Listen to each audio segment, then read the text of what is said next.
Morning, children. In the last class, we have seen one examples of how the government works and who were the decision makers and how they can make the law for the nation. Today, we are discussing the need for political institution. The government is responsible for ensuring security to the citizens and providing facilities for education and health to all. Governing a country involves various such activities.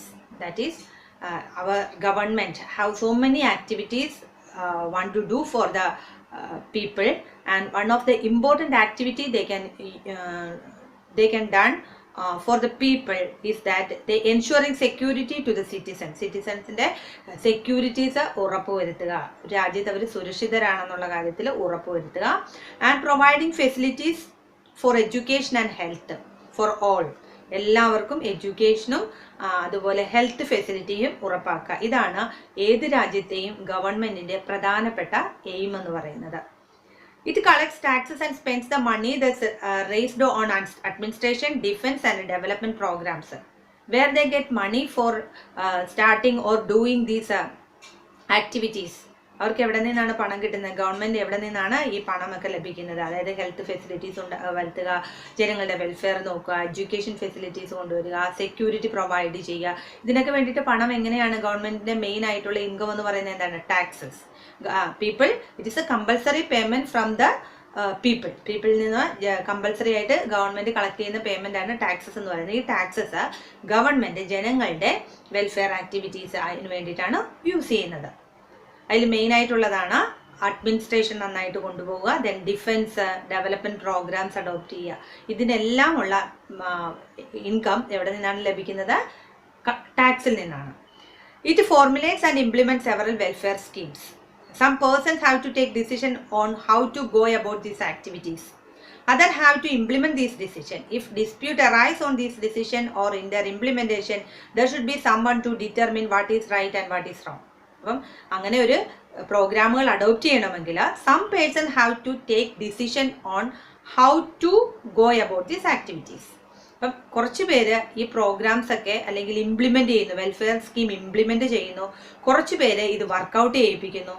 ഇനി അതിലെന്തെങ്കിലും dispute ഉണ്ടായാൽ, എന്തെങ്കിലും തർക്കങ്ങളോ പരാതികളോ ഒക്കെ ഉണ്ടെങ്കിൽ അത് solve ചെയ്തുകൊണ്ട് അടുത്ത section പോകുന്നു. അങ്ങനെ 3 സെക്ഷനായിട്ടാണ് ഈ ലോയും നിയമങ്ങളെല്ലാം ഗവൺമെൻറ് പോളിസികൾ അഡോപ്റ്റ് ചെയ്യുന്നത്. നിങ്ങൾക്കറിയാതെ legislature, executive and judiciary. Legislature is making law and executive is executing the law, അവർ നടപ്പിലാക്കുന്നു. ആൻഡ് ജുഡീഷ്യറി അതിൻ്റെ കറക്റ്റ് ചെയ്യുന്നു. എന്തെങ്കിലും ഡിസ്പ്യൂട്ട് ഉണ്ടെങ്കിൽ ആ ഡിസ്പ്യൂട്ട് കറക്റ്റ് ചെയ്ത് മുന്നോട്ട് കൊണ്ടുപോകുന്നതാണ് judiciary. And next, it is important that everyone should know who is responsible for doing what. And it is also important that these activities keep taking place even if the person in a key position changes. ഒരു പൊസിഷനിൽ ഇരിക്കുമ്പോൾ അവർക്ക് കുറേയധികം duties ഉണ്ട്. ചെയ്യാൻ പറ്റുന്നതും ചെയ്യരുതാത്തതുമായിട്ടുള്ള ഒരുപാട് കാര്യങ്ങളുണ്ട്. ഇപ്പോൾ പ്രസിഡന്റ് ആണെങ്കിലും പ്രൈം മിനിസ്റ്റർ ആണെങ്കിലും ചീഫ് മിനിസ്റ്റർ ആണെങ്കിലും നമ്മുടെ കോൺസ്റ്റിറ്റ്യൂഷനിൽ കൃത്യമായിട്ട് പറഞ്ഞിട്ടുണ്ട് ഓരോരുത്തരുടെയും ഡ്യൂട്ടി എന്തൊക്കെയാണ്, എന്തൊക്കെ ചെയ്യാം, എന്തൊക്കെ ചെയ്യരുത് എന്നുള്ളത് കൃത്യമായിട്ട് പറഞ്ഞിട്ടുള്ള കാര്യങ്ങളാണ്. So to attend to all these several arrangements are made in all modern democracies. പക്ഷേ ഈ പോളിസീസ് കറക്റ്റായിട്ട് നടക്കണമെങ്കിൽ ഒരുപാട് അറേഞ്ച്മെന്റ്സ് ഒരു ഡെമോക്രസിയിൽ നടന്നേ പറ്റൂ. Such arrangements are called institution. ആ ഒരു അറേഞ്ച്മെന്റിന് പറയുന്ന പേരാണ് ഇൻസ്റ്റിറ്റ്യൂഷൻ. അതല്ലാതെ ഒരു ബിൽഡിങ് അതിനകത്ത് കുറേ പേര് പെർമനന്റ് ആയിട്ട് അങ്ങനെയല്ല. ആ ഒരു ഇൻസ്റ്റിറ്റ്യൂഷൻ, നമ്മൾ ഗവൺമെന്റ് എന്ന് പറയുന്നത് it's an institution. It will change in time, അല്ലേ? ഓരോ ടൈമിൽ അത് ചേഞ്ച് ചെയ്ത് വരും. അതിനകത്തിരിക്കുന്ന ആൾക്കാർ മാറി വരും, അവർ നടപ്പിലാക്കുന്ന പോളിസികൾ മാറി വരും. പക്ഷെ അതൊരു ഇൻസ്റ്റിറ്റ്യൂഷനാണ്. അങ്ങനെ ഒരു ഇൻസ്റ്റിറ്റ്യൂഷൻ ഉള്ളത് കൊണ്ടാണ് ഇവിടെ നമ്മുടെ പല കാര്യങ്ങളും പല നിയമങ്ങൾ ഉണ്ടാകുന്നതും ആ നിയമങ്ങൾ തെറ്റാണെങ്കിൽ അത് തിരുത്തി പിന്നീട് വരുന്നതുമെല്ലാം ആ ഒരു ഇൻസ്റ്റിറ്റ്യൂഷൻ നിലവിലുള്ളത് കൊണ്ടാണ്. ഡെമോക്രസിയിലാണ് ആ ഇൻസ്റ്റിറ്റ്യൂഷൻ നല്ല രീതിയിൽ ജനങ്ങളുടെ ആഗ്രഹത്തിനനുസരിച്ച് പ്രവർത്തിക്കുന്നത്. ഇപ്പം ജനങ്ങളുടെ ആഗ്രഹത്തിനനുസരിച്ചല്ല ആ ഇൻസ്റ്റിറ്റ്യൂഷൻ പ്രവർത്തിക്കുന്നുണ്ടെങ്കിൽ നെക്സ്റ്റ് ഇലക്ഷനിൽ ജനങ്ങൾ അവരെ വോട്ട് ചെയ്യത്തില്ല, അവർക്ക് വോട്ട് കൊടുക്കില്ല, അവരെ പരാജയപ്പെടുത്തും. ഈ democracy works well when these institution perform function assigned to them. The constitution of any country lays down basic rules on the powers and functions of each institution. നമ്മുടെ കോൺസ്റ്റിറ്റ്യൂഷനിൽ ഭരണഘടനയിൽ എല്ലാം ഓരോരുത്തരുടെയുള്ള ഡ്യൂട്ടീസും അവരുടെ റൈറ്റ്സും എല്ലാം കൃത്യമായിട്ട് എഴുതി വെച്ചിട്ടുണ്ട്. അതിനപ്പുറം ആർക്കും ചെയ്യാനുള്ള അവകാശമില്ല. In the example above, we saw several such institutions at work. Supreme court, cabinet, government officials, president, ഇതെല്ലാം ഉണ്ട്. നമ്മൾ നേരത്തെ ഒരു മെമ്മോറാണ്ടത്തിന്റെ കാര്യം പറഞ്ഞപ്പോഴത്തേക്കും ആ ഒരു ലോ എങ്ങനെയാണ് വന്നെന്നുള്ളത് കണ്ടിരുന്നു. അപ്പൊ അതിനകത്ത് ഇതെല്ലാം വരുന്നുണ്ട്. ഈ ഇൻസ്റ്റിറ്റ്യൂഷൻസിലുള്ള ഈ എല്ലാ അംഗങ്ങളും അതിനകത്ത് ഒരുമിച്ച് പ്രവർത്തിക്കുമ്പോഴാണ് ഇവിടെ ഒരു programme നടപ്പിലാകുന്നത്.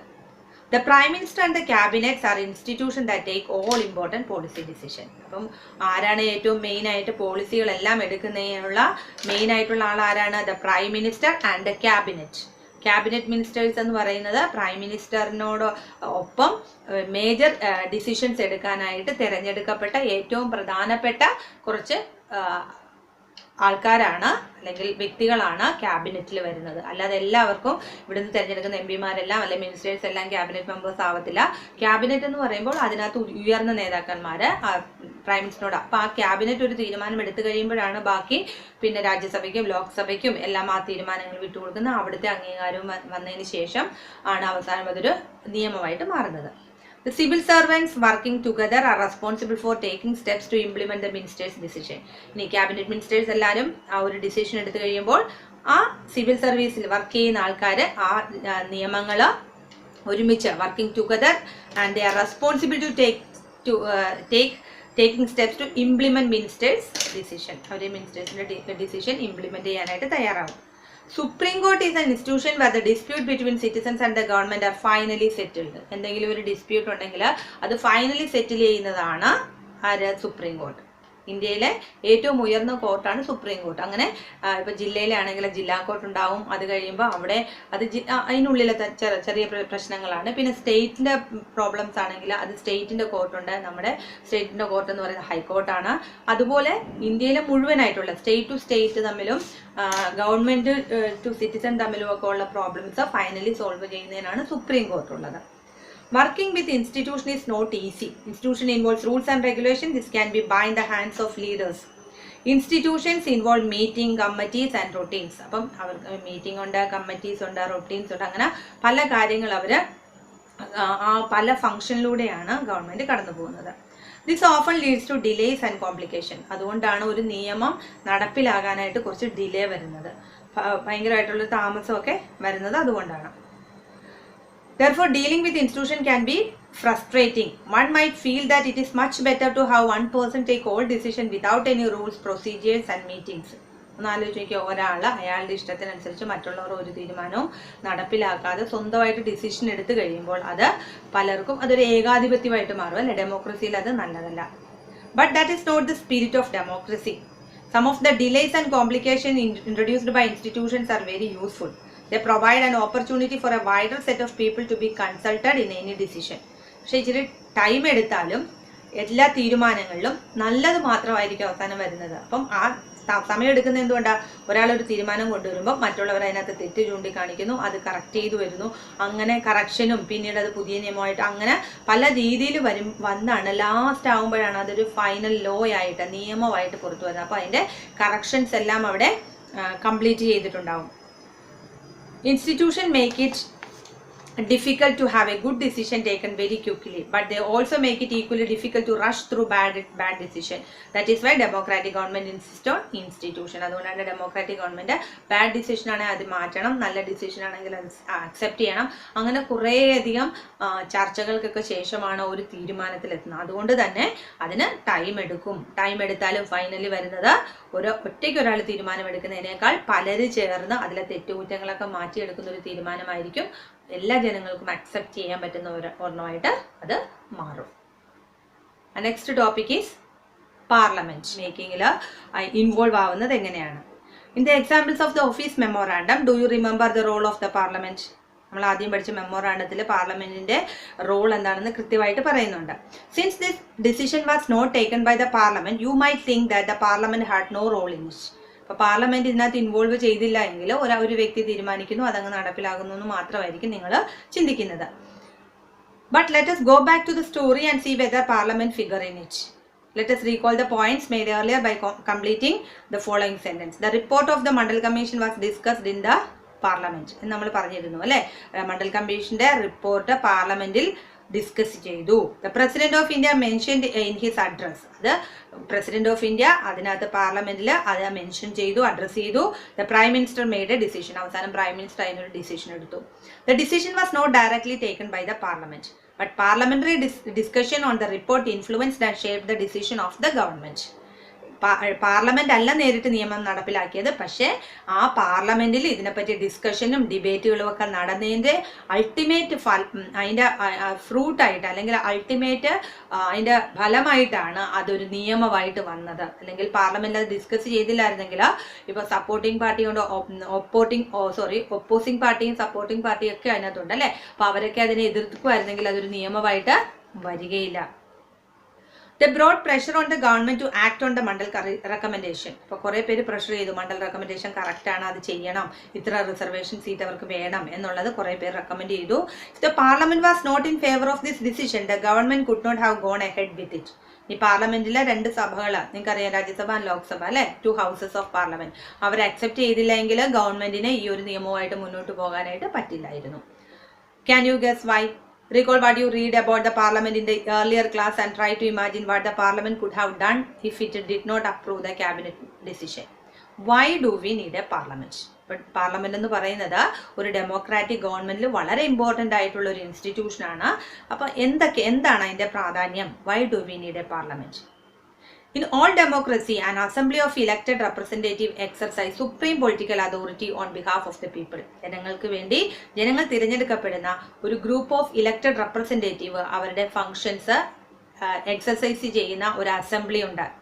And in India such a national assembly of elected representative is called parliament. അങ്ങനെ ജനങ്ങൾ തിരഞ്ഞെടുത്ത ഇലക്റ്റഡ് റെപ്രസെൻറ്റേറ്റീവ് ചേർന്ന് രൂപീകരിച്ച ഇൻസ്റ്റിറ്റ്യൂഷനാണ് parliament. At the state level, this is called a legislature. ഓരോ സ്റ്റേറ്റ് ലെവലിൽ നമ്മൾ അതിന് പറയുന്നത് എന്താ? നിയമസഭ, ലെജിസ്ലേച്ചർ എന്നാണ് പറയുന്നത് അല്ലേ. ഇത് ഇന്ത്യയിൽ മൊത്തം ആകുമ്പോൾ അതിനെ പറയുന്ന പേരാണ് പാർലമെന്റ്. ലെജിസ്ലേച്ചറിന് മറ്റൊരു പേരുണ്ട്, legislative assembly. The name may vary in different countries, but such an assembly exists in every democracy. It exercises political authority on behalf of the people in many ways. ജനങ്ങൾക്ക് വേണ്ടി പല രീതിയിലുള്ള ഡിസിഷൻ എടുക്കാനും ഈ state തലത്തിൽ legislative അസംബ്ലിയും അതുപോലെ country തലത്തിൽ എന്തുവാണുള്ളത്? പാർലമെന്റുമാണുള്ളത്. പലതിനും പല പല പേരുകളിലാണ് പല രാജ്യങ്ങളിലും അറിയപ്പെടുന്നത്, പക്ഷേ ഫങ്ഷൻ സെയിം തന്നെയാണ്. Parliament is the final authority for making loss in any country. ഇപ്പോൾ പാർലമെന്റിന്റെ എന്തുകൊണ്ടാണ് അല്ലെങ്കിൽ അതിന്റെ ഇമ്പോർട്ടൻസ്, പാർലമെന്റ് ആണ് ഫൈനൽ അതോറിറ്റി. ഒരു നിയമം തിരഞ്ഞെടുക്കുന്നതിൽ ഫൈനൽ അതോറിറ്റി എന്ന് പറയുന്നത് പാർലമെന്റ് ആണ്. This task of law making or legislation is so crucial that these assemblies are called legislature. Parliament all over the world can make new laws, change existing law or abolishing existing law and make new one in their place. Parliament എന്തൊക്കെ ചെയ്യുന്നുണ്ട്? World മുഴുവൻ ഉള്ള parliament functions മെയിനായിട്ട് ഇതൊക്കെയാണ്. Making new loss, പുതിയ നിയമങ്ങൾ ഉണ്ടാക്കുന്നു. Changing existing law, നിലവിലുള്ള നിയമങ്ങളിൽ മാറ്റങ്ങൾ വരുത്തുന്നു. ഓർ അബോളിഷിംഗ് എക്സിസ്റ്റിംഗ് ലോ, ഇപ്പോഴത്തെ സിറ്റുവേഷനുമായിട്ട് ചില നിയമങ്ങൾ യോജിക്കുന്നില്ല എങ്കിൽ ആ നിയമം വേണ്ടാന്ന് വെക്കുന്നു. And make new one in there place, എന്നിട്ട് അവിടെ പുതിയ നിയമങ്ങൾ കൊണ്ടുവരുന്നു. ഇപ്പോൾ IT സെക്ടർ ഒന്നും ഇല്ലായിരുന്ന സമയത്ത് IT സെക്ടർ ഇല്ലായിരുന്ന സമയത്ത് IT സെക്ടറിനെ പറ്റി ചിന്തിക്കേണ്ട, അതിന് നിയമങ്ങളൊന്നും കൊണ്ടുവരേണ്ട കാര്യങ്ങളൊന്നും ഇല്ലായിരുന്നു അല്ലേ. അപ്പോൾ IT ഒക്കെ വന്നതിന് ശേഷമാണ് അതിനെപ്പറ്റിയുള്ള സൈബർ ലോസ് ഒക്കെ പുതുതായിട്ട് ആഡ് ചെയ്യേണ്ടതായിട്ട് വന്നത്. Parliament all over the world exercise some control over those who run the government. ഇപ്പോൾ പാർലമെന്റ് വേൾഡ് മുഴുവനുള്ള പാർലമെന്റിന്റെ പ്രധാനപ്പെട്ട അവർ ചെയ്യുന്ന ഡ്യൂട്ടി എന്ന് പറഞ്ഞാൽ some control over those who run the government. Government ആരാണോ ഭരിക്കുന്നത്, ഏത് പാർട്ടി ആയിക്കോട്ടെ, അവരെ കൺട്രോൾ ചെയ്യുക എന്നുള്ളത് പാർലമെന്റിന്റെ ജനങ്ങൾക്ക് വേണ്ട നിയമങ്ങൾ മാത്രം കൊണ്ടുവരികയും ജനങ്ങൾക്ക് എതിരായിട്ടുള്ള നിയമങ്ങൾ എതിർക്കുകയൊക്കെ ചെയ്യണമെങ്കിൽ ഇങ്ങനെ ഒരു പാർലമെന്റ് ആ രാജ്യത്ത് വേണം. In some countries like India this control is direct and full. ചില രാജ്യങ്ങളിൽ ഇത് കറക്റ്റ് ആണ്, ഡയറക്റ്റ് ആണ്, ഫുൾ ആണ്. Those who run the government can take decision only so long as they enjoy support of the parliament. പാർലമെന്റിന്റെ support ഇല്ലാതെ ഒരു ഗവൺമെന്റിന് തീരുമാനങ്ങൾ എടുക്കാനോ മുന്നോട്ട് പോകാനോ സാധിക്കില്ല. Parliament control all the money that governments have. In most countries, any of the public money can be spent only when the parliament sanction it. ഇനി പാർലമെന്റിൽ ജനങ്ങളുടെ വെൽഫെയർ ആക്ടിവിറ്റീസിന് വേണ്ടി പണം ഉപയോഗിക്കുന്നു എന്ന് പറഞ്ഞു, ടാക്സിലൂടെ കിട്ടുന്ന പണം. പക്ഷെ അത് ആർക്ക് എങ്ങനെ ഉപയോഗിക്കണമെന്ന് തീരുമാനിക്കുന്നത് അവിടെ ഭരിക്കുന്നവരല്ല. പാർലമെന്റ് തീരുമാനിച്ച് നടപ്പിലാക്കുന്നതനുസരിച്ച് മാത്രമേ പണം ചെലവാക്കാൻ പറ്റുള്ളൂ. അല്ലാതെ അവരവരുടെ വെൽഫെയറിന് വേണ്ടിയിട്ട് ഈ പണം എടുത്ത് ചെലവാക്കാനുള്ള അവകാശം ആർക്കില്ല? ഈ ഗവൺമെന്റിന് ഇല്ല. നാലാമത്തെ ഫംഗ്ഷൻ എന്ന് പറയുന്നത് parliament is the highest forum of discussion and debate on public issues and national policies in any country. എല്ലാ രാജ്യത്തെയും ഡിസ്കഷനും ഡിബേറ്റും പബ്ലിക് ഇഷ്യൂവിൻ്റെ പേരിലും നാഷണൽ പോളിസിക്ക് വേണ്ടിയിട്ടുള്ള ഡിസ്കഷനും ഡിബേറ്റും ഒക്കെ നടത്തുന്ന ഫൈനൽ അല്ലെങ്കിൽ ഹയസ്റ്റ് ഫോറം എന്ന് പറയുന്നത് പാർലമെന്റാണ്. Parliament can seek information about any matter. പാർലമെന്റിന് ചോദിക്കാം ഏത് കാര്യങ്ങളെ പറ്റിയാണേലും ഡിസ്കസ് ചെയ്യാനുള്ള അധികാരം പാർലമെന്റിനാണുള്ളത്. അപ്പോൾ ഇതാണ് മേജർ ഫങ്ഷൻസ് എന്ന് പറയുന്നത്. പാർലമെന്റിന് 4 മേജർ ഫങ്ഷൻസ് ആണ്. ഫൈനൽ അതോറിറ്റിയാണ്, ലോ മേക്ക് ചെയ്യുന്നതിലെ ഫൈനൽ അതോറിറ്റിയാണ്. പിന്നെ റൺ ചെയ്യുന്ന ഗവൺമെന്റിനെ കൺട്രോൾ ചെയ്യുന്ന ഒരു അതോറിറ്റിയാണ്.